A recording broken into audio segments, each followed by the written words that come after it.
And a good afternoon to you. This is White Ash Flies with Colin Mahoney. Thank you so much for listening. Tonight we're presenting episode 2 of The Decline and Fall of the Roman Empire by Edward Gibbon. You can follow White Ash Flies and find older episodes on SoundCloud, Spotify, Anchor FM, and on Twitter at Colin Mahoney15. And now, episode 2 of The Decline and Fall of the Roman Empire on White Ash Flies. In the purer ages of the Commonwealth, the use of arms was reserved for those ranks of citizens who had a country to love, a property to defend, and some share in enacting those laws which it was their interest as well as duty to maintain. But in proportion as the public freedom was lost in extent of conquest, war was gradually improved into an art and degraded into a trade. The legions themselves, even at the time when they were recruited in the most distant provinces, were supposed to consist of Roman citizens. That distinction was generally considered either as a legal qualification or as a proper recompense for the soldier. But a more serious regard was paid to the essential merit of age, strength, and military stature. In all levies, a just preference was given to the climates of the north over those of the south. The race of men born to the exercise of arms was sought for in the country rather than in cities, and it was very reasonably presumed that the hardy occupations of smiths, carpenters, and huntsmen would supply more vigor and resolution than the sedentary trades which are employed in the service of luxury. After every qualification of property had been laid aside, the armies of the Roman emperors were still commanded, for the most part, by officers of a liberal birth and education. But the common soldiers, like the mercenary troops of modern Europe, were drawn from the meanest, and very frequently from the most profligate, of mankind.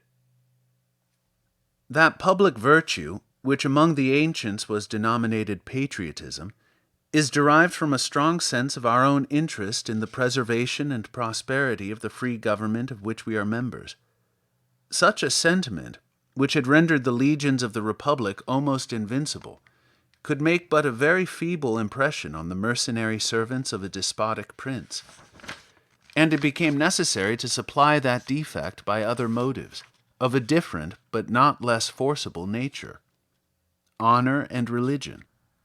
The peasant, or mechanic, imbibed the useful prejudice that he was advanced to the more dignified profession of arms, in which his rank and reputation would depend on his own valor, and that, although the prowess of a private soldier must often escape the notice of fame, his own behavior might sometimes confer glory or disgrace on the company, the legion, or even the army, to whose honors he was associated. On his first entrance into the service, an oath was administered to him with every circumstance of solemnity.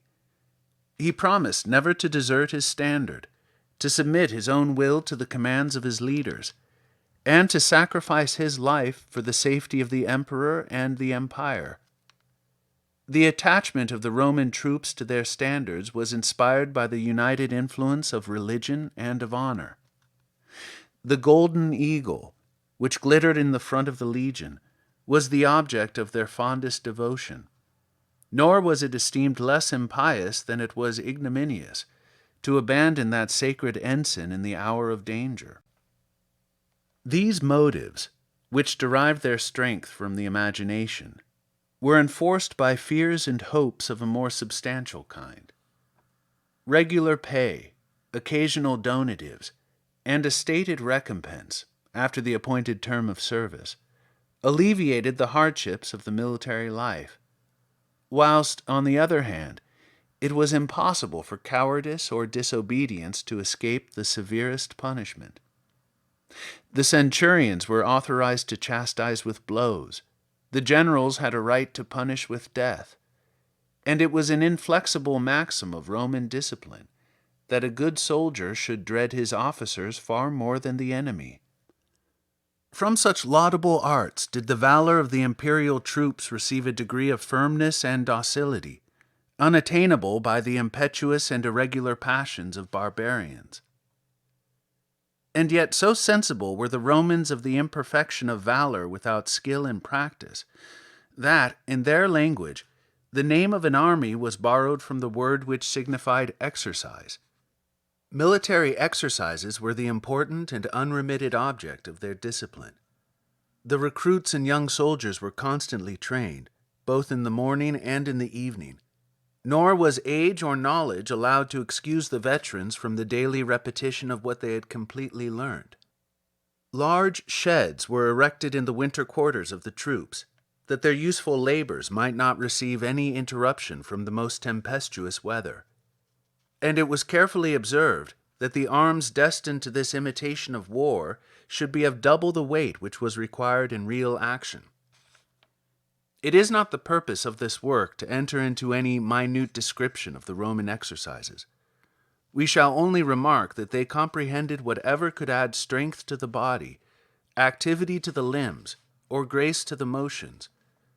The soldiers were diligently instructed to march, to run, to leap, to swim, to carry heavy burdens, to handle every species of arms that was used either for offense or defense, either in distant engagement or in a closer onset, to form a variety of evolutions, and to move to the sound of flutes in the Pyrrhic or martial dance.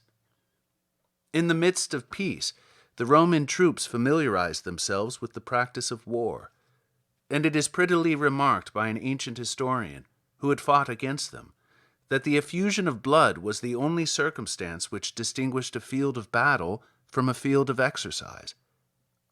It was the policy of the ablest generals, and even of the emperors themselves, to encourage these military studies by their presence and example. And we are informed that Hadrian, as well as Trajan, frequently condescended to instruct the inexperienced soldiers, to reward the diligent, and sometimes to dispute with them the prize of superior strength or dexterity. Under the reigns of those princes, the science of tactics was cultivated with success, and as long as the empire retained any vigor, their military instructions were respected as the most perfect model of Roman discipline. 9 centuries of war had gradually introduced into the service many alterations and improvements. The legions, as they are described by Polybius in the time of the Punic Wars, differed very materially from those which achieved the victories of Caesar, or defended the monarchy of Hadrian and the Antonines. The constitution of the imperial legion may be described in a few words. The heavy armed infantry, which composed its principal strength, was divided into 10 cohorts and 55 companies, under the orders of a correspondent number of tribunes and centurions. The first cohort, which always claimed the post of honor and the custody of the eagle, was formed of 1,105 soldiers, the most approved for valor and fidelity. The remaining 9 cohorts consisted each of 555, and the whole body of legionary infantry amounted to 6,100 men. Their arms were uniform and admirably adapted to the nature of their service: an open helmet with a lofty crest, a breastplate or coat of mail, greaves on their legs, and an ample buckler on their left arm. The buckler was of an oblong and concave figure, 4 feet in length and 2.5 in breadth, framed of a light wood covered with a bull's hide and strongly guarded with plates of brass. Besides a lighter spear, the legionary soldier grasped in his right hand the formidable pilum, a ponderous javelin, whose utmost length was about 6 feet, and which was terminated by a massy triangular point of steel of 18 inches. This instrument was indeed much inferior to our modern firearms, since it was exhausted by a single discharge, at the distance of only 10 or 12 paces. Yet, when it was launched by a firm and skillful hand, there was not any cavalry that durst venture within its reach, nor any shield or corslet that could sustain the impetuosity of its weight. As soon as the Roman had darted his pilum, he drew his sword and rushed forwards to close with the enemy. It was a short, well-tempered Spanish blade that carried a double edge and was alike suited to the purpose of striking or of pushing. But the soldier was always instructed to prefer the latter use of his weapon, as his own body remained less exposed, whilst he inflicted a more dangerous wound on his adversary. The legion was usually drawn up 8 deep, and the regular distance of 3 feet was left between the files as well as ranks. A body of troops, habituated to preserve this open order, in a long front and a rapid charge, found themselves prepared to execute every disposition which the circumstances of war or the skill of their leader might suggest. The soldier possessed a free space for his arms and motions, and sufficient intervals were allowed through which seasonable reinforcements might be introduced to the relief of the exhausted combatants. The tactics of the Greeks and Macedonians were formed on very different principles. The strength of the phalanx depended on 16 ranks of long pikes, wedged together in the closest array. But it was soon discovered, by reflection as well as by the event, that the strength of the phalanx was unable to contend with the activity of the legion. The cavalry, without which the force of the legion would have remained imperfect, was divided into 10 troops or squadrons. The first, as the companion of the first cohort, consisted of 132 men, whilst each of the other 9 amounted to only 66. The entire establishment formed a regiment, if we may use the modern expression, of 726 horse, naturally connected with its respective legion, but occasionally separated to act in the line, and to compose a part of the wings of the army. The cavalry of the emperors was no longer composed, like that of the ancient republic, of the noblest youths of Rome and Italy, who, by performing their military service on horseback, prepared themselves for the offices of senator and consul, and solicited, by deeds of valor, the future suffrages of their countrymen. Since the alteration of manners and government, the most wealthy of the equestrian order were engaged in the administration of justice and of the revenue, and whenever they embraced the profession of arms, they were immediately entrusted with a troop of horse or a cohort of foot. Trajan and Hadrian formed their cavalry from the same provinces, and the same class of their subjects, which recruited the ranks of the legion. The horses were bred, for the most part, in Spain or Cappadocia. The Roman troopers despised the complete armor with which the cavalry of the East was encumbered. Their more useful arms consisted in a helmet, an oblong shield, light boots, and a coat of mail. A javelin and a long broadsword were their principal weapons of offense. The use of lances and of iron maces they seem to have borrowed from the barbarians. The safety and honor of the empire was principally entrusted to the legions, but the policy of Rome condescended to adopt every useful instrument of war. Considerable levies were regularly made among the provincials, who had not yet deserved the honorable distinction of Romans. Many dependent princes and communities dispersed round the frontiers were permitted for a while to hold their freedom and security by the tenure of military service. Even select troops of hostile barbarians were frequently compelled or persuaded to consume their dangerous valor in remote climates, and for the benefit of the state. All these were included under the general name of auxiliaries, and howsoever they might vary according to the difference of times and circumstances, their numbers were seldom much inferior to those of the legions themselves. Among the auxiliaries, the bravest and most faithful bands were placed under the command of prefects and centurions, and severely trained in the arts of Roman discipline. But the far greater part retained those arms to which the nature of their country or their early habits of life more peculiarly adapted them. By this institution, each legion, to whom a certain proportion of auxiliaries was allotted, contained within itself every species of lighter troops and of missile weapons, and was capable of encountering every nation with the advantages of its respective arms and discipline. Nor was the legion destitute of what, in modern language, would be styled a train of artillery. It consisted in 10 military engines of the largest, and 55 of a smaller size, but all of which, either in an oblique or horizontal manner, discharged stones and darts with irresistible violence. The camp of a Roman legion presented the appearance of a fortified city. As soon as the space was marked out, the pioneers carefully leveled the ground and removed every impediment that might interrupt its perfect regularity. Its form was an exact quadrangle, and we may calculate that a square of about 700 yards was sufficient for the encampment of 20,000 Romans, though a similar number of our own troops would expose to the enemy a front of more than treble that extent. In the midst of the camp, the praetorium, or general's quarters, rose above the others. The cavalry, the infantry, and the auxiliaries occupied their respective stations. The streets were broad and perfectly straight, and a vacant space of 200 feet was left on all sides, between the tents and the rampart. The rampart itself was usually 12 feet high, armed with a line of strong and intricate palisades, and defended by a ditch of 12 feet in depth as well as in breadth.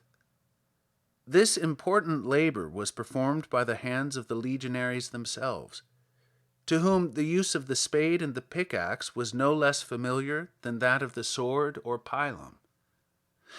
Active valor may often be the present of nature, but such patient diligence can be the fruit only of habit and discipline. Whenever the trumpet gave the signal of departure, the camp was almost instantly broken up, and the troops fell into their ranks without delay or confusion.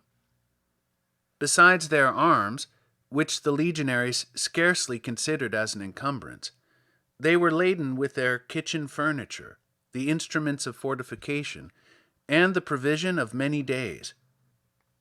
Under this weight, which would oppress the delicacy of a modern soldier, they were trained by a regular step to advance in about 6 hours, near 20 miles. On the appearance of an enemy, they threw aside their baggage, and by easy and rapid evolutions, converted the column of march into an order of battle. The slingers and archers skirmished in the front. The auxiliaries formed the first line, and were seconded or sustained by the strength of the legions. The cavalry covered the flanks, and the military engines were placed in the rear. Such were the arts of war, by which the Roman emperors defended their extensive conquests, and preserved a military spirit, at a time when every other virtue was oppressed by luxury and despotism. If, in the consideration of their armies, we pass from their discipline to their numbers, we shall not find it easy to define them with any tolerable accuracy. We may compute, however, that the legion, which was itself a body of 6,831 Romans, might, with its attendant auxiliaries, amount to about 12,500 men. The peace establishment of Hadrian and his successors was composed of no less than 30 of these formidable brigades, and most probably formed a standing force of 375,000 men. Instead of being confined within the walls of fortified cities, which the Romans considered as the refuge of weakness or pusillanimity, the legions were encamped on the banks of the great rivers and along the frontiers of the barbarians.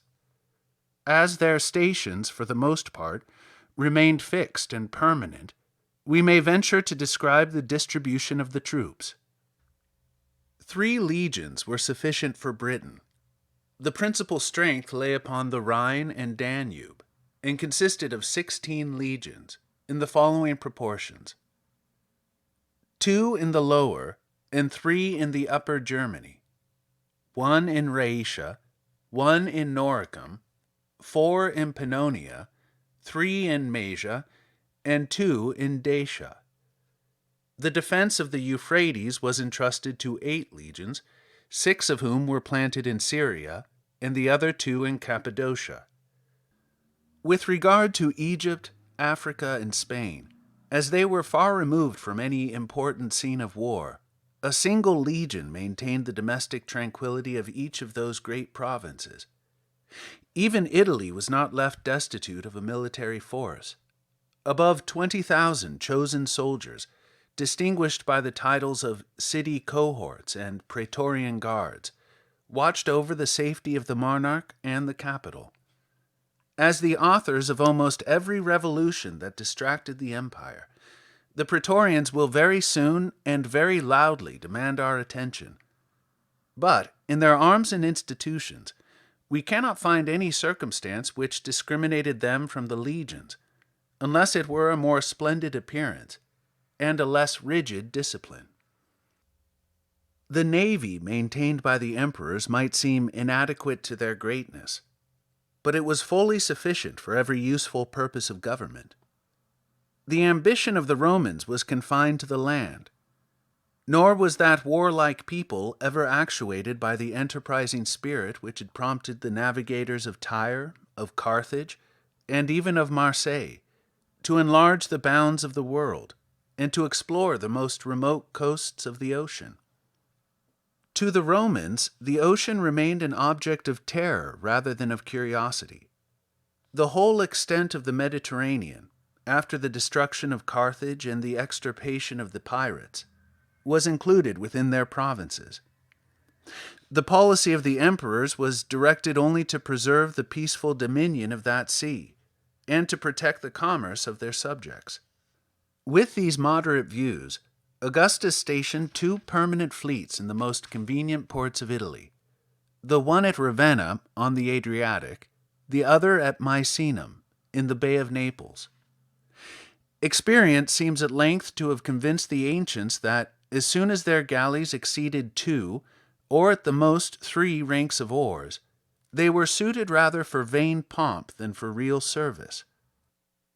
Augustus himself, in the victory of Actium, had seen the superiority of his own light frigates, they were called Liburnians, over the lofty but unwieldy castles of his rival. Of these Liburnians he composed the 2 fleets of Ravenna and Misenum, destined to command the one the eastern, the other the western division of the Mediterranean. And to each of the squadrons he attached a body of several thousand marines. Besides these 2 ports, which may be considered as the principal seats of the Roman navy, a very considerable force was stationed at Frejus, on the coast of Provence, and the Euxine was guarded by 40 ships and 3,000 soldiers. To all these we add the fleet which preserved the communication between Gaul and Britain, and a great number of vessels constantly maintained on the Rhine and Danube, to harass the country, or to intercept the passage of the barbarians. If we review this general state of the imperial forces, of the cavalry as well as infantry, of the legions, the auxiliaries, the guards, and the navy, the most liberal computation will not allow us to fix the entire establishment by sea and by land at more than 450,000 men. A military power which, however formidable it may seem, was equaled by a monarch of the last century, whose kingdom was confined within a single province of the Roman Empire.